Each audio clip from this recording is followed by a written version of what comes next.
किसी ceiling fan की starting और रनिंग वाइंडिंग को हम मल्टीमीटर से कैसे जान सकते हैं, इस वीडियो में सीखेंगे।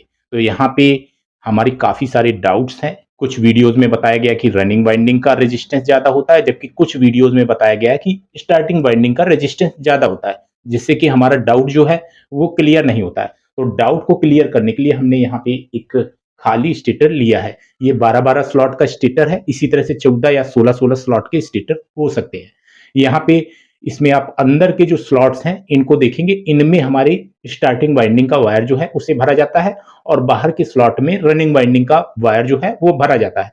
कॉइल की साइज में अंतर होता है। जो हमारी स्टार्टिंग वाइंडिंग की स्लॉट्स हैं इनमें जो कॉइल भरी जाएगी उसकी साइज जो है वो छोटी होगी, जबकि रनिंग वाइंडिंग में कॉइल की साइज बड़ी होगी। इसको क्लियर करने के लिए हमने एक वर्नियर कैलिपर यहाँ पे लिया है और वर्नियर कैलिपर से हम कॉइल की साइज जो है उसे नापते हैं। यहाँ पे 12.2 mm हमारे अंदर के स्लॉट की साइज है। तो इस तरह से बाहर के स्लॉट की जो साइज है उसको हम देखते हैं तो 19.7 mm दिखा रहा है। तो इससे हमें ये क्लियर होता है कि अंदर की जो कॉइल है उसकी साइज छोटी होती है। अच्छा, साथ ही क्या होता है कि जो स्टार्टिंग वाइंडिंग है उसमें टर्न की संख्या जो होती है वो कम होती है और रनिंग वाइंडिंग जो है बाहर की वाइंडिंग, इसमें टर्न्स की संख्या ज्यादा होती है। तो यहाँ पे टर्न की संख्या भी ज्यादा है, कॉइल का साइज भी ज्यादा है। तो इस वजह से ज्यादा तार हमारा रनिंग वाइंडिंग में लगता है और वायर गेज सेम है, जिसकी वजह से हमारी जो रनिंग वाइंडिंग है उसका रेजिस्टेंस ज्यादा होगा। तो इस चीज को आप क्लियरली समझ गए होंगे। लेकिन चूंकि हम अगर गूगल पे सर्च करते हैं तो हमें ऐसा वहां पे दिखाया जाता है कि हमारी जो सिंगल फेस मोटर है उसमें स्टार्टिंग वाइंडिंग का रेजिस्टेंस ज्यादा होता है। वहां पे वो मोटर हमारे सीलिंग फैन की मोटर से अलग होती है।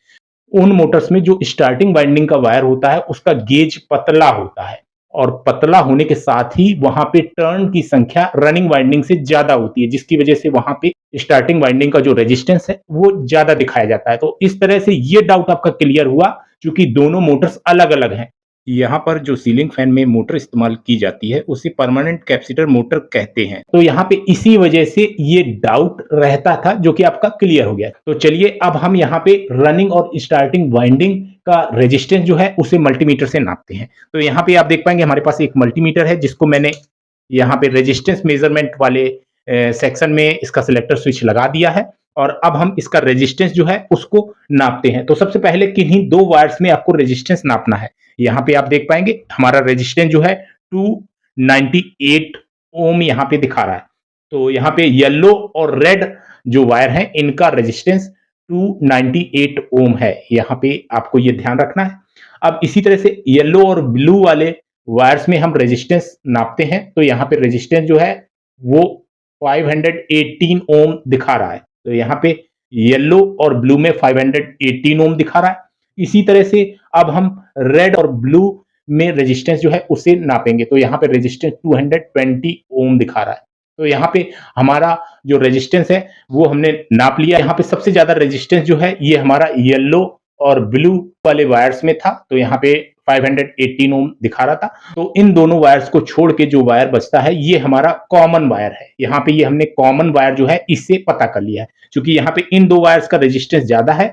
तो ये वाला जो वायर है ये कॉमन हो जाता है, आप फिगर में देख सकते हैं। अब यहाँ पे कॉमन तो हमें पता चल गया।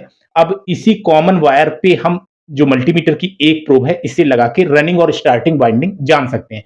तो यहाँ पे हमारी रनिंग वाइंडिंग का रेजिस्टेंस जो है वो ज्यादा होगा। तो यहाँ पे हमने कॉमन में एक प्रोब लगाई है, अब हम येलो में लगाते हैं।